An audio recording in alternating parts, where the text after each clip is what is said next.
It's time for another music video, and I've done quite a number of videos looking at 1970, looking at the genres of the albums released in 1970, and here's another one. This is my second episode of pop rock genre, and I've selected 3 albums and a bit of controversy, I think, in this video, so stay tuned.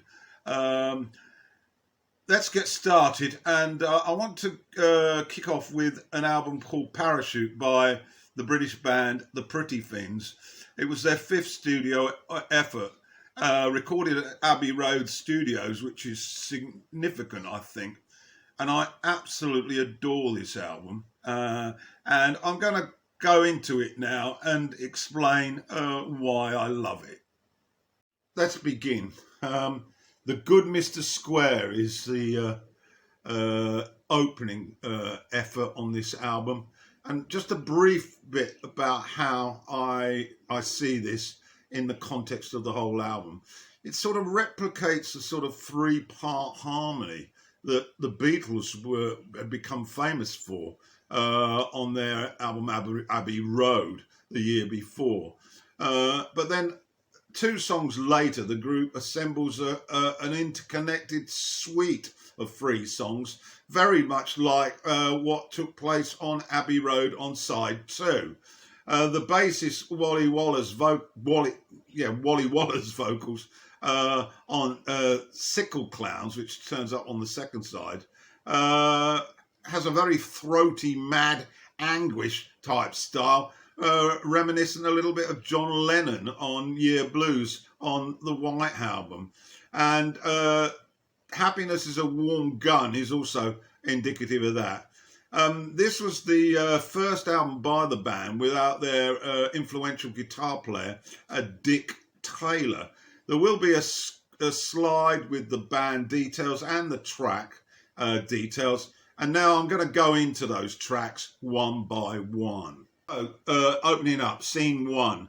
There's a droning piano that feeds into some lovely rhythmic acoustic guitar and drums. And then the rock theme hits the ears with harmony vocals that I think you will think, wow, who are these guys? The Beatles? Before the Good Mr. Square appears. And it's got psychedelic Beatle-like pop sounds. It's wonderful, and it segues into She Was Tall and She Was High.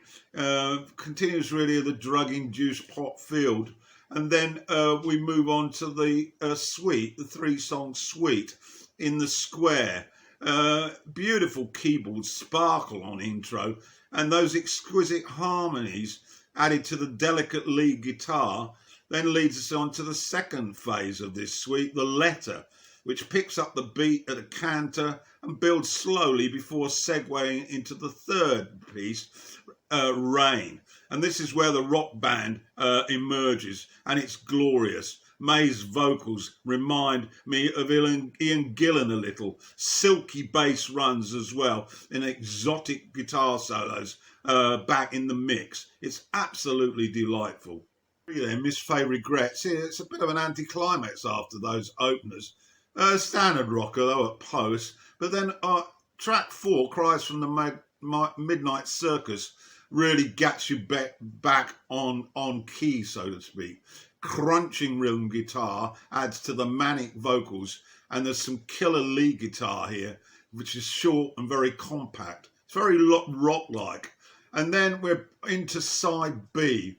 Grass opens, soothing psychedelic tempo with exquisite guitar, and you can imagine being in the hot sunshine. Love this track. It's got desperate vocals attempting to woo your girl, and the vocals are a bit like Lennon on his softer side. The melting guitar as well is so tasteful. And then we get into Sickle Clowns. Now, Sickle Clowns whips up the percussion with a strident beat that has a throaty Lennon type feel to it. Polished guitar solos, and then a second solo, which is very squealish and a bit longer.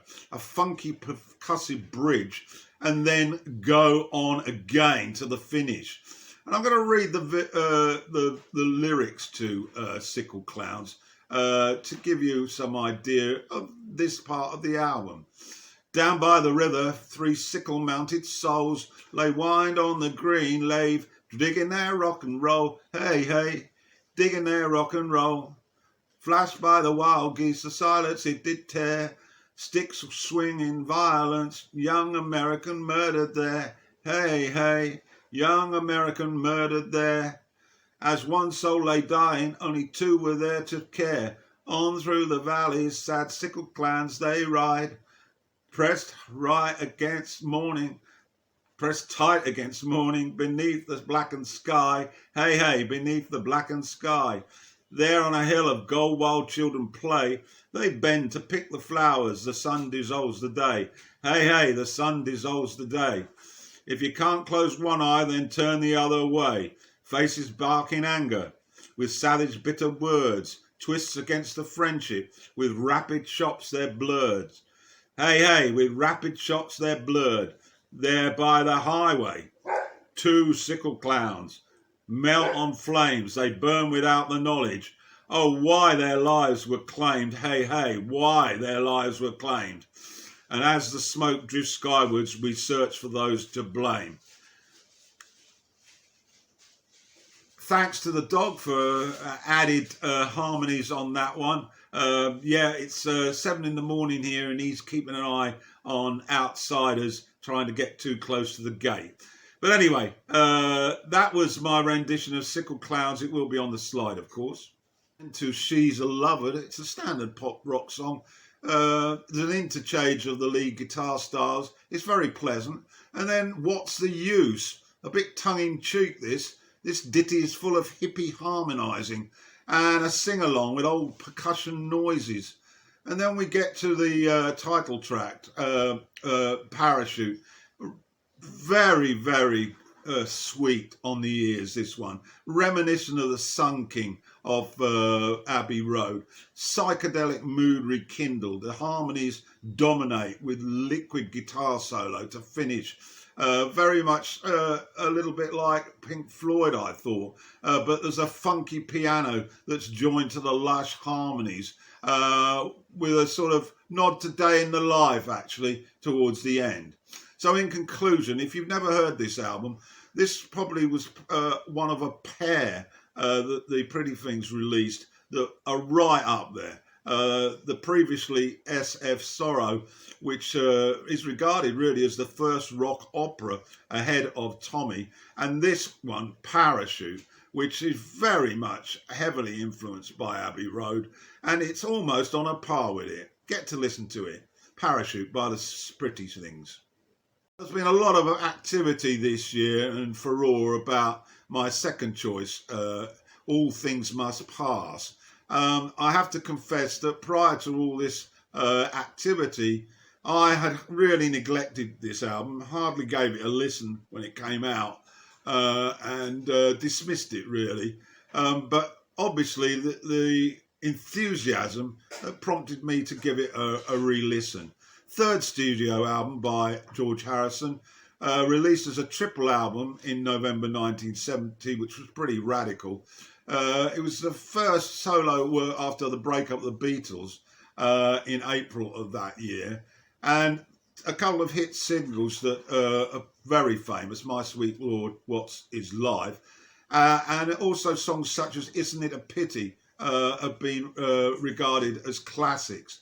The title track also was overlooked by the Beatles, the McCartney-Lennon combination, really not having much time for Harris's material.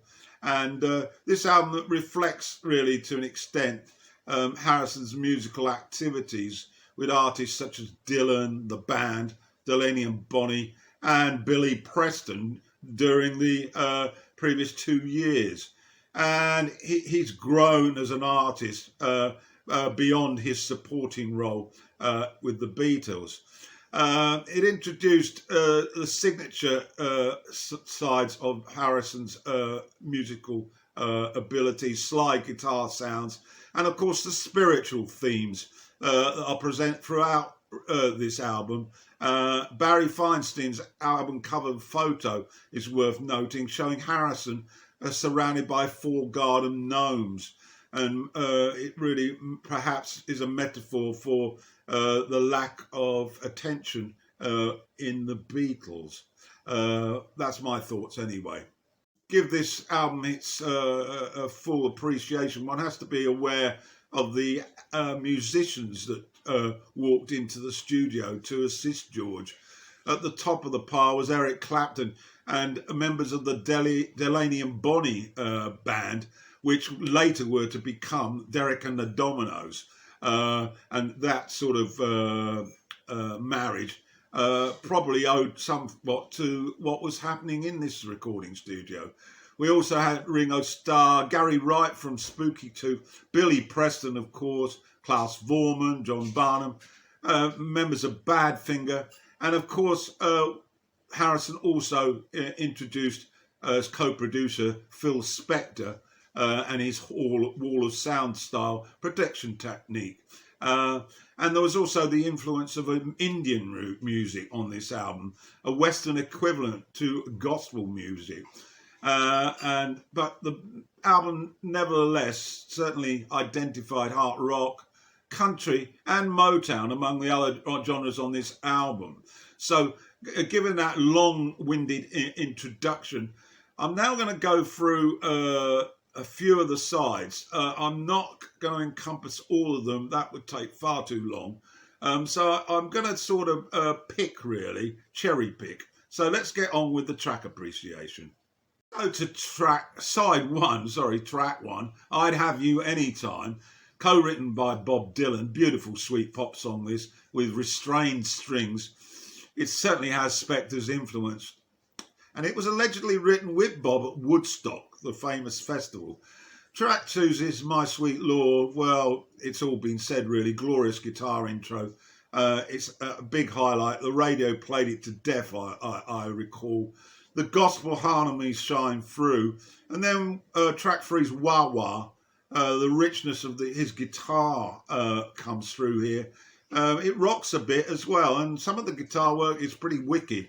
I'm not sure if Clapton was involved, but it's more than likely. Isn't it a pity the first version, 7-minute opus, complete side 1, and Spector's strings stamp themselves all over this very melancholic ballad. It's a bit overlong for my liking. And into side 2, What Is Life? Love this intro and a really cool melody. Why wasn't this on a Beatles album? Great chorus line.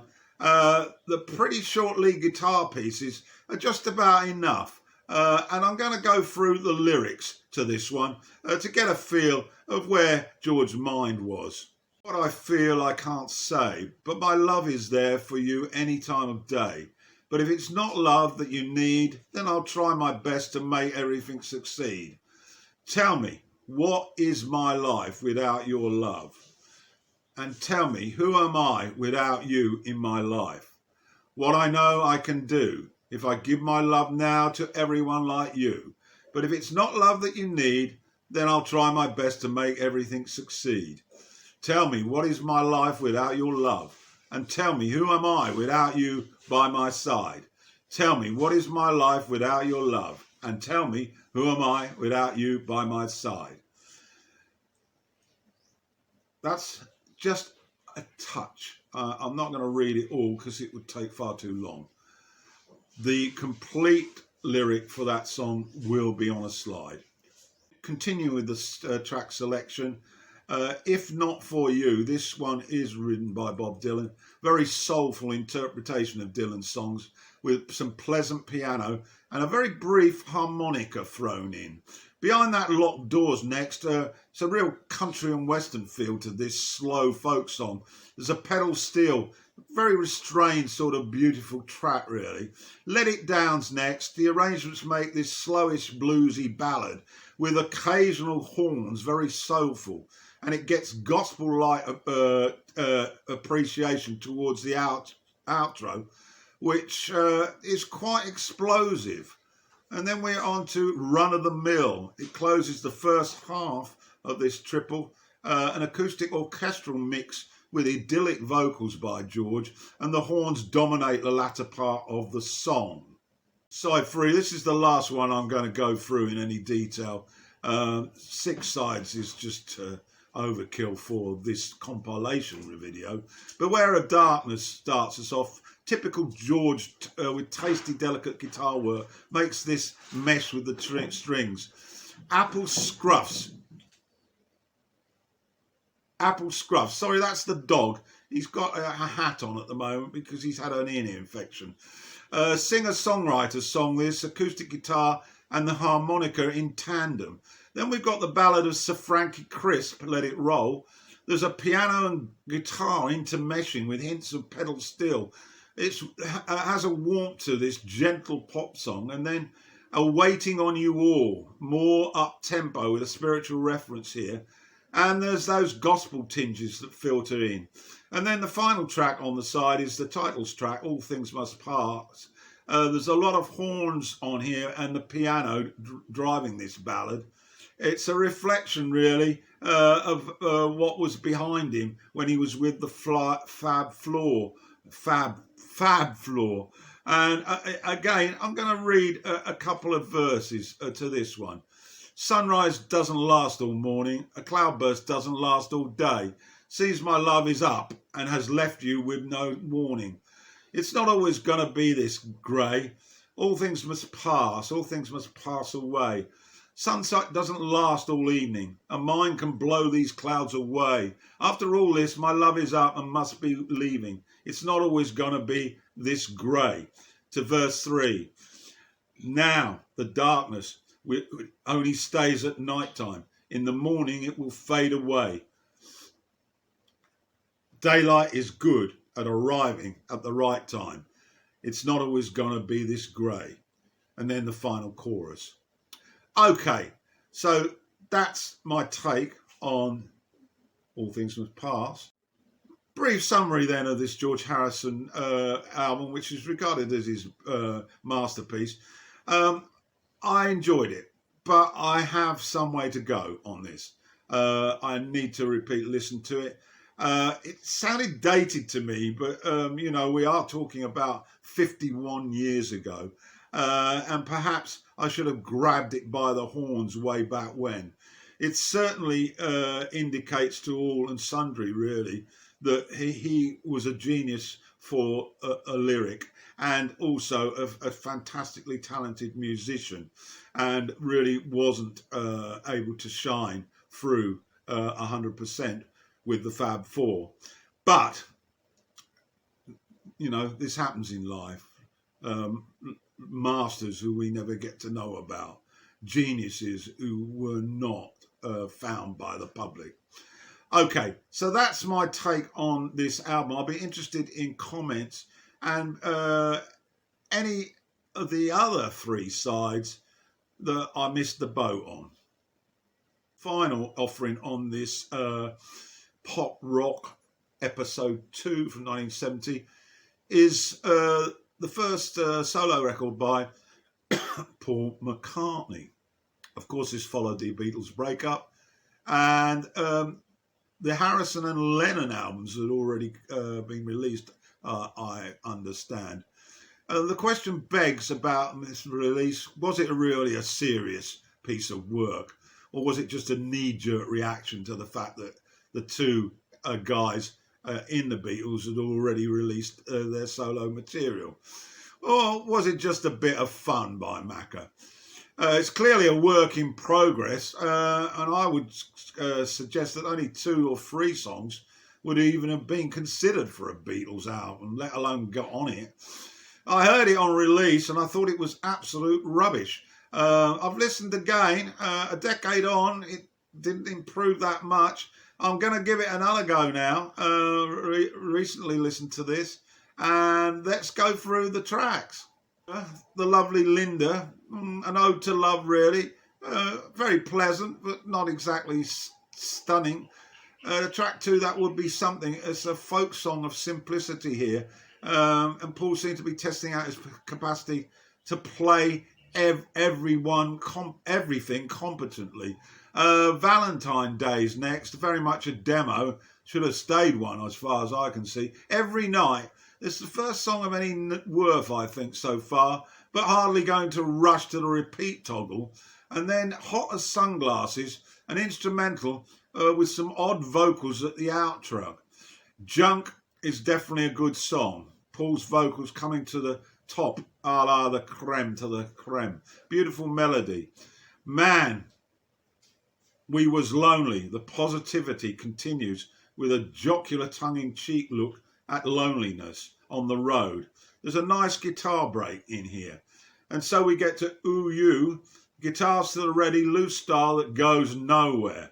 And then we've got Mama Miss America. I like the guitar bits here, and the bass run's pleasant. Instrumental jam of sorts.